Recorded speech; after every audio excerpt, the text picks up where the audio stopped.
आप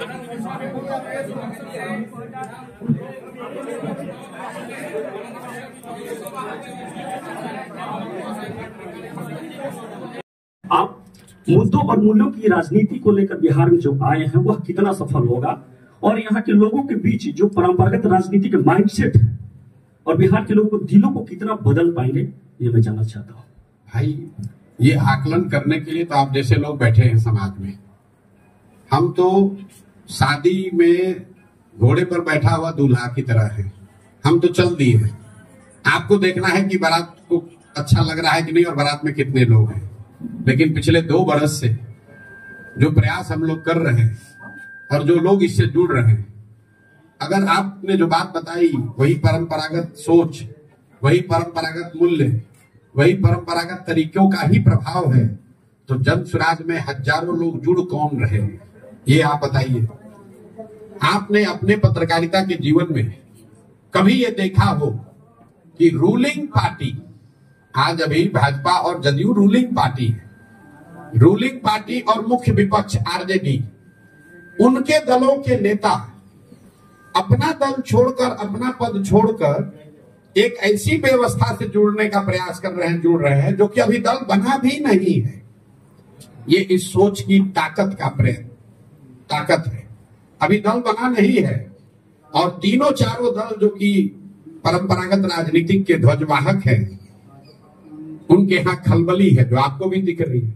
चिट्ठी जनसुराज ने नहीं निकाला है कि जनसुराज के लोग आरजेडी में मत जाओ, चिट्ठी आरजेडी ने निकाली है लालू जी के राजनीतिक और सैद्धांतिक मूल्यों का हवाला देकर कि मेरे भाई प्लीज छोड़कर मत जाओ, जनसुराज में मत जाओ। फोन जदयू और भाजपा के लोग अपने कार्यकर्ताओं को रोकने के लिए कर रहे हैं, जनसुराज वाले नहीं कर रहे हैं। सप्लीमेंट क्वेश्चन है, पूरा प्रश्न है कि गठबंधन की राजनीति देश और बिहार में है और नए नेतृत्व को पनपने नहीं दे रहा है। सत्ता मतलब सत्ता और विरोध यहाँ है ही नहीं। इस गठबंधन की राजनीति का क्या काट आपके पास हो सकता है? बिल्कुल काट बना दिया। आपने बनाया 3 दल का गठबंधन, किसी ने बनाया 5 दल का गठबंधन, हमने बनाया बिहार के 1 करोड़ लोगों का गठबंधन। दल नहीं बनाया, दल तो अभी बना कहां। फिर मैं आपको चुनौती दे रहा हूं, बिहार नहीं देश के इतिहास में कभी अगर ऐसा हुआ हो कि दल बनाने से पहले 1 करोड़ लोग मिलकर दल बना रहे हो, ऐसा अगर आपके पास प्रमाण हो तो हमको दिखाइए। दल बनाने से पहले कोई 3 वर्ष पैदल चला हो, आप मुझे बताइए। यहां दल कैसे बनता है? जिसको दल बनाना है दल बना दिया, कहा भैया हम हो गए अब इसके नेता और इसके बाद होंगे हमारे बेटा। आज जितना बिहार का जनता है तुम झंडा लेके ढो। यहाँ दल बनाने के लिए 3 बरस 2 बरस से हम पैदल चल रहे हैं, 1-1.5 बरस अभी और चलेंगे।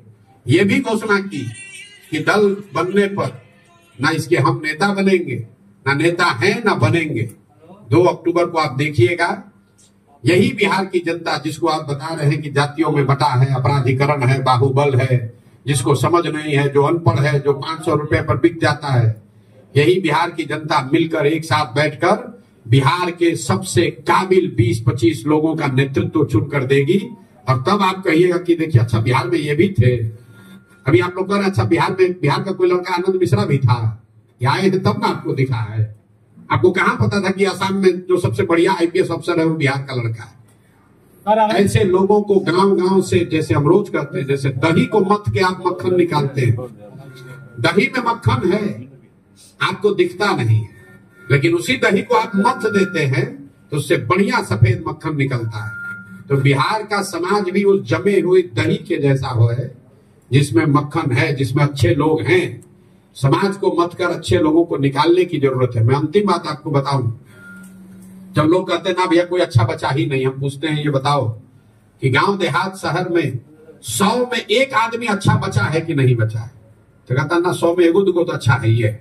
तो अगर 100 में 1 आदमी भी अच्छा बिहार में बचा है तो 15 लाख लोग हुए। हमको तो बिहार सुधारने के लिए 10,000 लोग चाहिए, बिहार सुधारने के लिए 100-150 अच्छा विधायक चाहिए, बिहार सुधारने के लिए 5,000 10,000 बढ़िया मुखिया सरपंच चाहिए। अगर 100 में 1 आदमी भी समाज में अच्छा बचा है तो बिल्कुल इसको किया जा सकता है। प्रसाद जी, एक सवाल है, जिस तरीके से आप अभी रणनीति बना करके एक नया संगठन बनाने जा रहे हैं, इसी तरीके से दिल्ली में एक समय अरविंद केजरीवाल भी मिलता जुलता आपसे रणनीति बना करके नेता बने और आज उन पर कई एलिगेशन लग रहे हैं, जेल जा रहे हैं, उनके कई मंत्री। आप पत्रकारिता करते हैं तो सवाल पूछने से पहले थोड़ा बहुत तो अध्ययन करके पूछना ही चाहिए।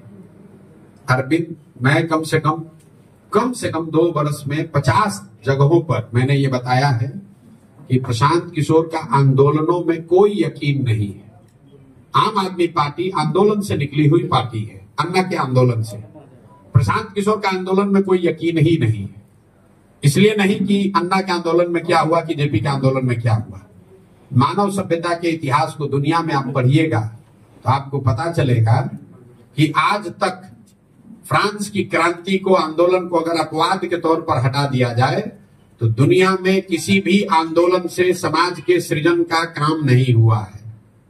आंदोलन जो है, इसको समझिए, आंदोलन जो है वो तेज हथियार है जिससे आप बड़े से बड़े वृक्ष को काट सकते हैं। उस हथियार से आप बड़े से बड़े नेता को हरा सकते हैं, सल्तनत को सत्ता से हटा सकते हैं, सल्तनत को उखाड़ सकते हैं। उससे नए समाज का सृजन नहीं कर सकते। यहाँ बिहार में जेपी का आंदोलन हुआ, उससे तब की सरकार, दिल्ली की सरकार, इंदिरा गांधी को हटा दिया गया, लेकिन उससे देश और बिहार में नए समाज का सृजन नहीं हुआ। जन सुराज में हमने कोई आज तक धरना प्रदर्शन नहीं किया, बिहार बंद का कॉल नहीं किया, किसी को गाली गलौज नहीं करा, किसी अधिकारी के कार्यालय पर जाकर धरने पर नहीं बैठे, ये भी नहीं कहा कि वोट किसको दो, किसी नेता के खिलाफ भी कुछ नहीं बोला। सिर्फ इतना जाकर बोले कि तुमने भैया जिस चीज के लिए आज तक वोट दिया वो तुमको मिला। तुमने एक ही चीज के लिए जीवन में वोट नहीं दिया, वो है अपने बच्चों के पढ़ाई और रोजगार की बात। तुमने वोट दिया मंदिर के लिए, तो तुम्हारे वोट से ही मंदिर भले अयोध्या में बना है, तुम्हारा वोट का ताकत है कि मंदिर वहां बना है। तुमने वोट दिया 5 किलो अनाज के लिए, तो कितना भी भ्रष्टाचार है 4 किलो अनाज मिल रहा है। तुमने लालू जी को वोट दिया गरीबों को, पिछड़ों को आवाज के लिए, तो लालू जी का चाहे जितना जंगल राज हो, उसमें और कुछ हो चाहे नहीं, गरीब और पिछड़ों को, वंचितों को आवाज मिल गई। नीतीश को आपने वोट दिया बिजली के लिए, तो नीतीश के राज में कितना भी बिहार में बदहाली हो, बिजली घर घर आ गई। लोकतंत्र की इस ताकत को समझिए, वोट की इस ताकत को समझिए। आपका पूरा दिमाग इसमें लगता है कि वोट किसको दे। जन सुराज ये कह रहा है कि इसका कोई महत्व ही नहीं है कि वोट किसको दे, महत्व इस बात का है कि वोट किस बात के लिए दे। तो हम लोग ये कह रहे हैं कि वोट जिसको देना है दो। 2 बरस के मेरे वक्तव्यों में आप कहीं दिखा दीजिए कि हमने लोगों को कहा हो कि वोट जन सुराज को दो। हम ये कह रहे हैं कि वोट जिसको देना है दो, लेकिन वोट अपने बच्चों के लिए दो, अपने बच्चों के पढ़ाई परवरिश और उनके रोजगार के लिए दो, मंदिर के लिए नहीं, नाली गली के लिए नहीं, नेता के बच्चे के लिए नहीं, अपने बच्चों के लिए वोट दो। यही बात बता रहे हैं। तो इसमें आम आदमी पार्टी से इसमें क्या कंपैरिजन है? आम आदमी मिलता जुलता, आपका चेहरा भी हमसे मिलता जुलता है। तृणमूल भी बना होगा तो उससे भी कुछ मिलता जुलता आपको दिखेगा। डीएम के भी कभी बना होगा द्रविड़ आंदोलन से, तो भी आपको कुछ मिलता जुलता दिखेगा। मिलता जुलता क्या होता है भाई? वो एक आंदोलन से निकली हुई पार्टी है जहां कुछ लोगों ने ये कहा कि हम वो जानते हैं कि ये कानून लाने से भ्रष्टाचार रुकेगा। हम कह रहे हैं भैया हमको कुछ नहीं पता, हम बिल्कुल उसका उलट बता रहे हैं और आपको उसको मिलता जुलता दिख रहा है। हम कह रहे हैं हमको कुछ पता ही नहीं है। अगर 1 नहीं 10 प्रशांत किशोर आएंगे तो भी बिहार नहीं सुधरेगा। रोज कहते हैं बिहार तब सुधरेगा जब बिहार के लोग सुधरेंगे। 500 रुपया लेकर वोट दीजिएगा तो मुखिया आपका चोर नहीं होगा तो हरिश्चंद्र होगा, और रोज जाकर कैमरे पर कहते हैं।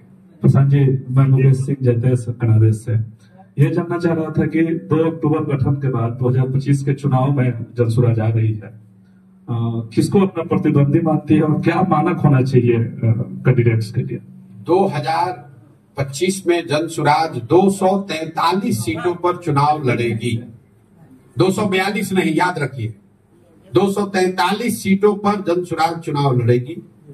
जो लोग चुनाव लड़ेंगे उसमें 2/3 से ज्यादा लोग ऐसे होंगे जो पहले से ना राजनीति में हैं या ना राजनीति में कभी चुनाव लड़े हैं। नए लोग आपको दिखेंगे, वो समाज से मत कर निकाले गए लोग होंगे। उनका चुनाव की जो प्रक्रिया है वो पूरी हमने समाज में जारी की है। आपने अमेरिका में अभी प्रेसिडेंट का चुनाव हो रहा है,